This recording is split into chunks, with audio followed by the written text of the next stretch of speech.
Hello students, I hope you are all good. तो आज last topic शुरू हो रहा है मैट्रिसेस चैप्टर का मल्टीप्लिकेशन। मल्टीप्लिकेशन दो तरीकों से सोल्व होएगी, एक स्केलर मल्टीप्लिकेशन होएगी, एक मल्टीप्लिकेशन ऑफ मैट्रिसेस, दो मैट्रिक्स की मल्टीप्लिकेशन। स्केलर मतलब का होता है कांस्टेंट, स्केलर का मतलब होता है कांस्टेंट। चाहे मैं कांस्टेंट बोल दूं चाहे मैं स्केलर बोल दूं, बोथ आर सेम थिंग। तो कहता है अगर दो मैट्रिसेस है और के कोई कांस्टेंट चीज है, अगर मैं a प्लस बी करके मल्टीप्लाई करूं या a को k से मल्टीप्लाई करूं, b को भी k से मल्टीप्लाई करूं, रिजल्ट सेम आएगा। मेरा कहने का मतलब है, एक मैं एग्जांपल दे देता हूं आपको। जैसे कोई मैट्रिक्स है A, आपके पास दे रखी है 1 2 3 5, कुछ भी दे रखी है। क्वेश्चन की स्टेटमेंट में उसने कहा है फाइंड 4A। एक छोटी सी एग्जांपल दे रहा हूं 4A। तो 4A का मतलब क्या है? 4 इंटू ए मैट्रिक्स। इस 4 का मतलब है ये 4 जितने मैट्रिक्स के अंदर एलिमेंट्स है इन सारों के साथ मल्टीप्लाई होएगी। तो क्या आएगा आपके पास? 4 इंटू 1 4, 4 इंटू 2 8, 4 इंटू 3 12, 4 इंटू 5 20। तो स्केलर मल्टीप्लिकेशन का मतलब है कोई कांस्टेंट चीज को अगर मैट्रिक्स से मल्टीप्लाई करना है तो वो सारों के साथ मल्टीप्लाई होएगी। ऐसा नहीं है कि सिर्फ पहले वाले के साथ होएगी।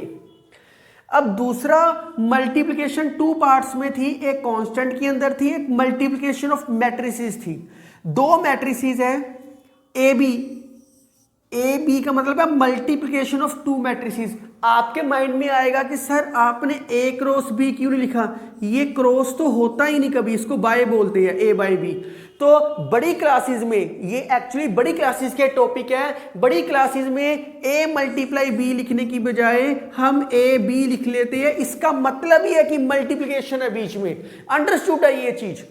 तो ए बी ये मल्टीप्लिकेशन पॉसिबल तब है अगर ए का कॉलम और बी की रो सेम होएगी, इक्वल मतलब सेम होएगी। एग्जाम्पल देखो, फिर मैं आपको मल्टीप्लाई करने सिखाऊंगा। एग्जाम्पल देखो, फॉर एग्जाम्पल अगर कोई मैट्रिक्स है ए, हमें नहीं पता क्या है, वो ले लेते हैं 2/3 लेके चलते हैं। तो कोई मैट्रिक्स है बी, कुछ भी ले लो 3/2। कहता है ए बी क्या मल्टीप्लाई हो सकता है? ए बी देखते हैं, ये क्या है 2/3, सेकंड वाला क्या है 3/2। बहुत ध्यान से देखो, कहता कॉलम ऑफ ए मैट्रिक्स का कॉलम क्या है 3 is equal to row of B matrix की रो क्या है 3। ये सेम होगी? यस। अगर सेम है तो फिर मल्टीप्लाई पॉसिबल है और आंसर क्या आएगा? इसका जो आंसर आएगा 2/2 2 रोज 2 कॉलम। तो ये आपको क्लियर हो चुका होगा कि जो इनको मल्टीप्लिकेशन करने के बाद आंसर आएगा वो 2/2 की फॉर्म में आएगा। अब बी ए भी करके देखते हैं क्या बी ए पॉसिबल है।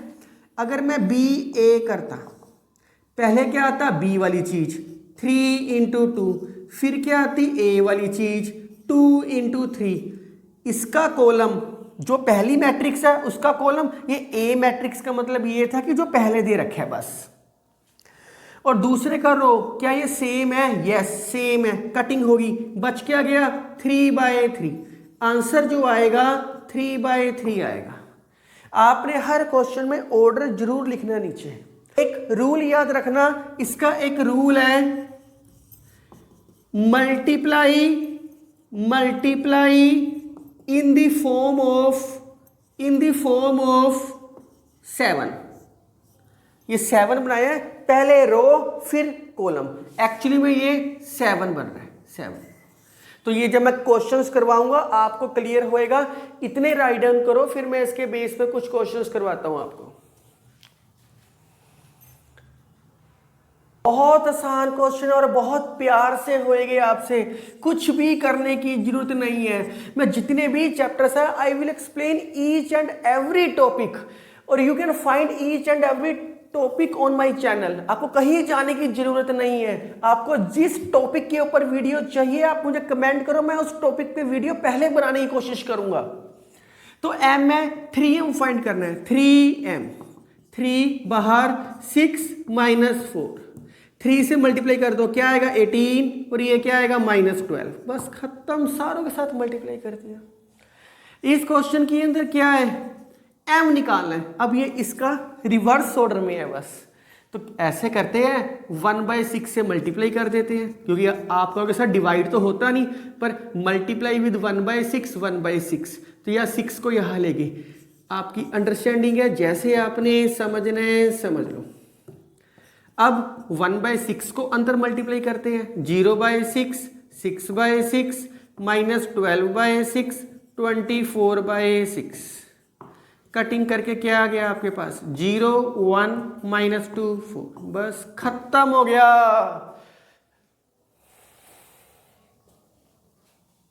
तो बहुत आसान क्वेश्चन है, कुछ भी नहीं है, a+b और a-b है, आप साइमल्टेनियसली सोल्व कर सकते हो इनको। बस साइमल्टेनियसली सोल्व कैसे करोगे इनको, बस ऐसे करते हैं, डायरेक्ट ही माइनस कर देते हैं, कटिंग होगी, a+a 2a, ये ऐसे ही लिखा रहेगा, इनको प्लस कर देते हैं।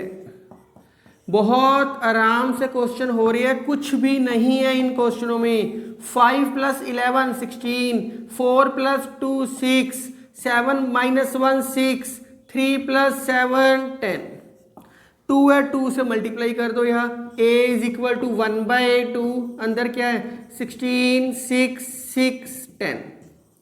जब 1/2 से अंदर मल्टीप्लाई करोगे तो क्या आएगा 8 3 3 5, बहुत आराम से a की वैल्यू आ गई।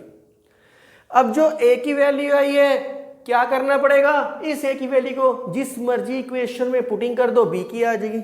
मैं ऐसे करता हूं, इसको नंबर 1 इक्वेशन, इसको नंबर 2 इक्वेशन, ये मैं आपके लिए छोड़ देता हूं।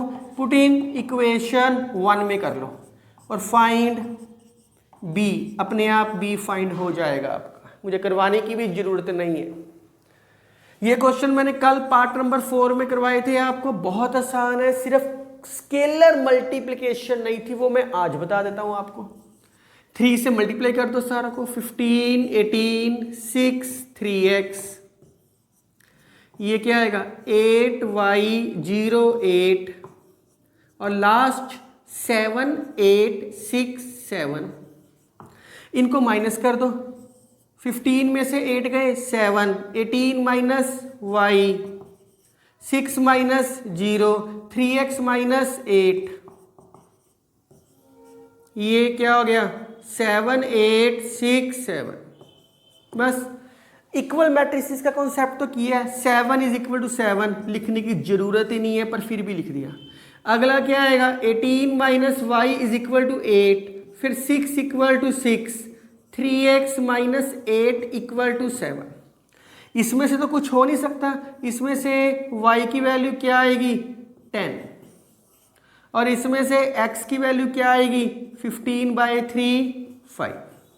बहुत आसान था, राइट डाउन। स्टूडेंट्स इसकी मल्टीप्लिकेशन देखनी है और बिल्कुल भी टफ नहीं है। a b निकालना है और b a निकालना है, a b को निकालते हैं। अगर ये क्वेश्चन समझ आ गया तो सारा कॉन्सेप्ट क्लियर हो गया और चैप्टर द एंड हो जाएगा चैप्टर का। a मैट्रिक्स क्या है 5 - 1 6 2, इसका ऑर्डर क्या है 2/2। b मैट्रिक्स क्या है 2 1 - 3 4। मैं आपको बता चुका हूं आपके सिलेबस में 2/2 की है मल्टीप्लाई, सिर्फ ये भी 2/2 है। तो इसका जो कॉलम है और इसका ये रो सेम होनी चाहिए, कटिंग होगी। बच क्या गया 2 और 2, आपके पास जो चीज बची है वो 2/2, 2 रोज 2 कॉलम, मैंने डॉटेड लगा दी। ये लिखने का मतलब ये होता कि आपको पता लग जाए कि 2/2 मैट्रिक्स है। इस करके हर क्वेश्चन में ऑर्डर लिखना बहुत जरूरी है आपके लिए। अब क्वेश्चन करते हैं, इस एलिमेंट का नाम क्या होता है A11, पहले रो फिर कॉलम, मैंने यही नाम लिखवाया है, पहली रो पहला कॉलम, इसलिए 7 की शेप मैंने आपको बताई है कि ये 7 की शेप बनती है। मैं रिपीट कर रहा हूं, इस एलिमेंट का नाम क्या होता है? A11, पहली रो पहला कॉलम, पहली रो पहला कॉलम, पहले को पहले के साथ मल्टीप्लाई करना है प्लस सेकंड को सेकंड के साथ मल्टीप्लाई करना है। बहुत आराम से हो गया, कुछ भी नहीं था इसके अंदर। इस एलिमेंट का नाम क्या होता है? मैं थोड़ा खुला खुला करके बना देता हूं, 2/2। इस एलिमेंट का नाम क्या होता है? A12, पहली रो सेकंड कॉलम। अंडरस्टूड है, कुछ भी नहीं करना, लाइन जरूर लगानी है ताकि गलती ना होए। पहली रो सेकंड कॉलम, पहले को पहले एलिमेंट के साथ मल्टीप्लाई करना है प्लस सेकंड को सेकंड एलिमेंट के साथ मल्टीप्लाई करना है। गलती आपसे सिर्फ इतनी होती है, 5 को ही 1 से कर देते हो, 5 को ही 4 से मल्टीप्लाई करते हो, ये गलती होती है आपसे। एक एलिमेंट एक के साथ जाएगा। इस एलिमेंट का नाम क्या होता है? A21, second row first column, second row first column, पहले को पहले से मल्टीप्लाई प्लस सेकंड को सेकंड से मल्टीप्लाई। बहुत आराम से हो गया, कुछ भी नहीं था। इस एलिमेंट का नाम क्या है? A22, second row second column, second row second column, पहले को पहले से मल्टीप्लाई प्लस सेकंड को सेकंड से मल्टीप्लाई, 2 मल्टीप्लाई 4, खत्म हो गया बस। 10 + 3, 5 - 4, 12 - 6, 6 + 8, क्या आएगा? 2/2। ये क्या आ गया? 13, 1, 6, 14। ये ही आपका आंसर आ गया, बहुत प्यार से। मैं फिर दोबारा रिपीट करता हूं, सारा BA में रिपीट करता हूं। BA, B की वैल्यू क्या है? 2, 1 - 3, 4। A क्या दे रखे आपके पास? 5 - 1, 6, 2। इसका ऑर्डर क्या है? 2/2। इसका भी ऑर्डर क्या है? 2/2। आपका जो आंसर आएगा वो किस में आएगा? 2/2। बस खत्म हो गया। मैथ से प्यार करो, वो आपसे करेगा। अगर यह 3 होता तो 3/2 लिखता मैं। चलो मल्टीप्लाई करते हैं। इस एलिमेंट का नाम क्या है? A11, यही होता ना। तो पहले रो फिर कॉलम, पहली रो पहला कॉलम, 2 × 5, पहले को पहले के साथ सेकंड को सेकंड के साथ, बीच में प्लस आएगा। सेकंड वाला क्या? इस एलिमेंट का नाम क्या होता है आपके पास? A12, पहली रो सेकंड कॉलम, पहली रो सेकंड कॉलम, 2 को -1 के साथ, 1 को 2 के साथ। बहुत आराम से हो रहा है क्वेश्चन। इस एलिमेंट का नाम क्या होता है? A21, second row first column, second row first column, -3 × 5, 4 × 6। इस एलिमेंट का नाम क्या है? A22, second row second column. तो क्या आ गया? -3 × -1, 4 × 2। तो ये क्या आ गया? 10 + 6 -2 + 2। अगला क्या आ गया? -15 + 24, 3 + 8। तो क्या आ गया? 16, 0, 4 और 5, 9, 11, 2/2। ये आंसर आ गया। अगर आपसे क्वेश्चन में वो पूछ ले क्या ये दोनों सेम आए हैं? नहीं, AB और BA आपस में इक्वल नहीं आए। तो मल्टीप्लाई बहुत आसान है, बस एलिमेंट देखो, A11 से शुरू होती है सारी कहानी। स्टूडेंट्स, मैंने कुछ प्रैक्टिस क्वेश्चन लिखी और बिल्कुल भी टफ नहीं है। पार्ट 5 के पहले 2 क्वेश्चन तो आप इजीली सोल्व कर सकते हो। ये दोनों सेम पैटर्न के हैं। एक छोटी सी चीज देख लो इसके अंदर, मैं यहीं पे करवा देता हूँ इसको। ये क्या है? 2/1। ये क्या है? 2/2। ये क्या है? 2/1। आंसर किस में आएगा? 2/1 में। आंसर आएगा 2 रोज 1 कॉलम। सामने क्या है? -5 और y। तो क्या करेंगे? इस एलिमेंट का नाम क्या होता है? A11, पहली रो पहला कॉलम, -3x + 4, -3x + 4। ये क्या आएगा? सेकंड रो फर्स्ट कॉलम, 0 - 10, 0 -10, खत्म हो गया। पहले को पहले वाले के इक्वल कर दो, अब आप इजीली सोल्व कर सकते हो। तो ये सारी चीजें आपको डिस्क्रिप्शन में सोल्व मिलेगी। तो इस वीडियो में इतना ही। नेक्स्ट पार्ट नंबर 6 में मैं कुछ इंपॉर्टेंट क्वेश्चन करवाऊंगा मैट्रिसेस के। आपको कहीं जाने की जरूरत नहीं है। Stay connected and enjoy mathematics. Thank you, take care, write down.